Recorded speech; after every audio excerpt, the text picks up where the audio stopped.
এবার জাতিসংঘ সাধারণ পরিষদের মঞ্চে দাঁড়িয়ে শান্তিতে নোবেল পুরস্কারের দাবি করেছেন মার্কিন প্রেসিডেন্ট ডোনাল্ড ট্রাম্প। জোর গলায় বলেছেন তিনি নোবেল প্রাইজের যোগ্য দাবিদার। নোবেল পুরস্কারের প্রতি আগ্রহ নিয়ে বরাবরই খোলামেলা কথা বলে আসছেন ট্রাম্প। বিভিন্ন জনসভায় আক্ষেপ করেও বলেছেন এ পুরস্কার তারই প্রাপ্য। দাবি করেন বিশ্বের 7টি যুদ্ধ বন্ধ করেছেন তিনি। ট্রাম্পের দাবি ভারত পাকিস্তান যুদ্ধ বন্ধের পেছনে তিনি প্রধান ভূমিকা রেখেছেন। ইরান ইসরায়েল সংঘাত নিরসনও তাকে ছাড়া অসম্ভব ছিল। Thailand, Cambodia, Armenia, Azerbaijan, Rwanda, Congo, Ethiopia, মিশর এবং সার্বিয়া, কোসোভোর মতো 7টি যুদ্ধ বন্ধের দাবি করে প্রকাশ্যেই নিজের গুণগান করেন ট্রাম্প। আমি বুঝি নির্মাণের শিল্প, সালাম স্টিল বোঝে ডিউরেবিলিটি। সালাম স্টিল, মোস্ট ডিউরেবল স্টিল।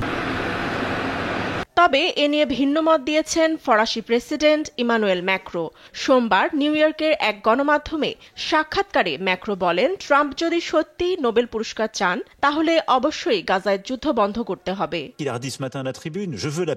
গাজায় যুদ্ধ বন্ধের জন্য আমাদের থেকে বেশি ভূমিকা রাখতে পারেন মার্কিন প্রেসিডেন্ট। আমরা দেখেছি তিনি সরাসরি এক্ষেত্রে যুক্ত। তিনি 7টি যুদ্ধ বন্ধের দাবি করেন। তবে তিনি যদি সত্যি নোবেল প্রাইজ চান তাহলে গাজায় সংঘাত বন্ধ করতেই হবে। এক্ষেত্রে তিনি একমাত্র ব্যক্তি যিনি ইসরায়েলকে চাপ দিতে পারেন। এদিকে ওয়াশিংটনের এক জরিপে এসেছে 76% মার্কিনীর মতে ট্রাম্প শান্তিতে নোবেল পুরস্কারের কোনোভাবেই যোগ্য নন।